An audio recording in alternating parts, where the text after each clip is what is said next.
thanks for joining me. Just a quick video today in which I want to talk about something which is important. It's about living life to the full and enjoying life.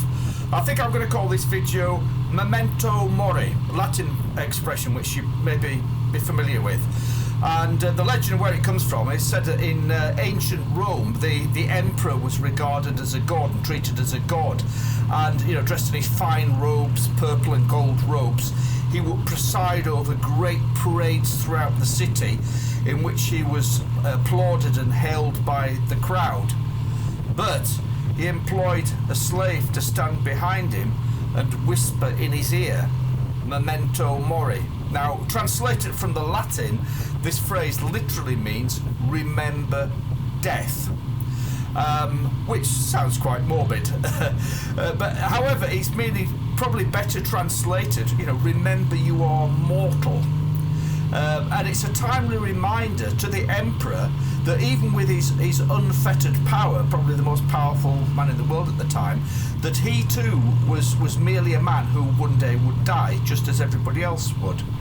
Now, this is not intended to be morbid or negative or to promote fear, but rather to inspire, to motivate and to clarify life.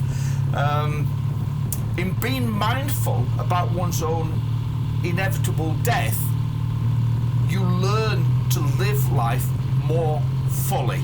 And that's really what I want to get at today, about putting that positive spin on it, about living life more fully. So perhaps a more positive spin to put on it would be the alternative phrase, memento vivere, which means remember to live. Live as well as you can, enjoy the things that are dear to you, and understand why you value them. And the reason why I'm talking about this is because I was recently talking to a friend who bought himself his dream bike, his dream motorcycle, and then after only a couple of years, he decided to sell it. And I remember when he bought it, it was a real big deal to him at the time. He'd always wanted this bike. It was an old Norton. And he'd wanted one ever since he was young, and he decided to treat himself for his birthday. And I met him when he was out for a ride on it just a week after his birthday, and he was so excited. But I recently saw him, and just a couple of years later, he sold it. And let's squeeze past here. and so I asked him why.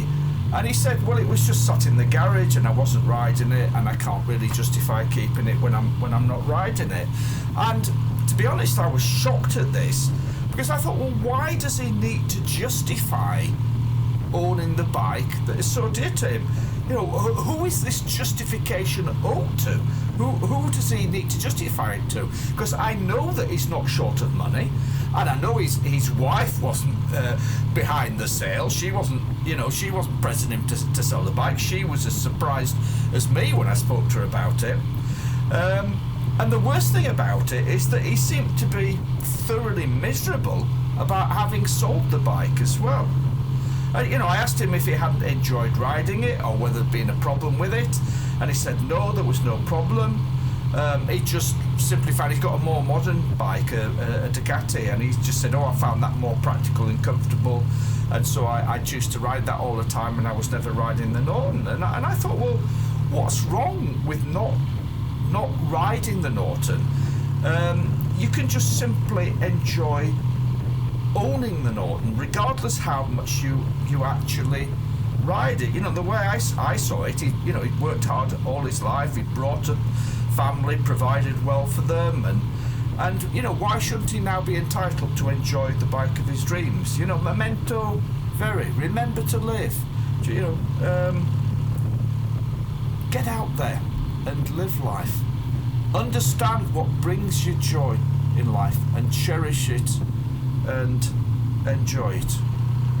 So that's it. Yes, just a very brief one. Just something I wanted to get off my chest, because I felt so strong about this. So thanks very much for watching. Ride safe. Hopefully I'll see you again soon. Bye.